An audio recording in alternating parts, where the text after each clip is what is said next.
The Perfect Affair. A Jessie Hunt Psychological Suspense. Book 7.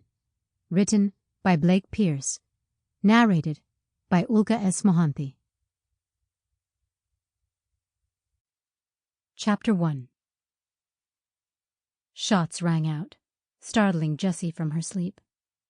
Half awake, she rolled out of bed, grabbed her gun off the side table, and scurried over to the bedroom door. The shots sounded like they had come from the living room. She glanced at the clock. 1:08 a.m. She set aside how someone could have breached her apartment building's tight security measures to focus on the task at hand. There was a threat on the other side of that door. Not only was she in danger, but so was Hannah, who slept in the extra bedroom on the other side of the living room. Jessie took a long, slow, deep breath before opening the door and peering out. She saw a dim glow in the room before a second round of gunfire made her retrench behind the wall. Had the attacker seen her? She was just preparing to crawl into the living room when she heard a voice. "You're surrounded, Johnny! Come out with your hands up!" A stern male voice instructed. Suddenly, a foreboding musical score kicked in. "You'll never take me alive!" shouted someone with a distinctly gangsterish accent. Jessie allowed herself to breathe normally for the first time in 30 seconds.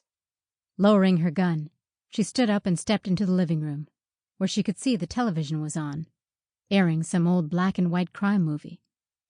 She grabbed the remote from the coffee table and turned off the TV. Her heart was still pounding as she made her way across the living room, dodging the clothes, shoes, and magazines on the floor, until she got to the open door of Hannah's bedroom. She poked her head in, where she saw her 17-year-old half-sister, Hannah Dorsey, curled up asleep on the bed. The girl had kicked off the covers and was hugging herself as she shivered slightly. Jessie tiptoed over, grabbed the comforter, and gently draped it back over Hannah, who was mumbling to herself unintelligibly. The criminal profiler stood over her, trying to discern any words, but after a few seconds she decided it was fruitless and gave up. She tiptoed back to the doorway, gave one glance back, and then shut the door. She sighed deeply. Despite her repeated pleas not to, this was the third time in the last week that Hannah had left the television on before going to bed. Luckily, it was the first time Jessie had been woken up by the sound of gunfire coming from it. Part of her wanted to shake the girl awake and drag her out to turn the thing off herself.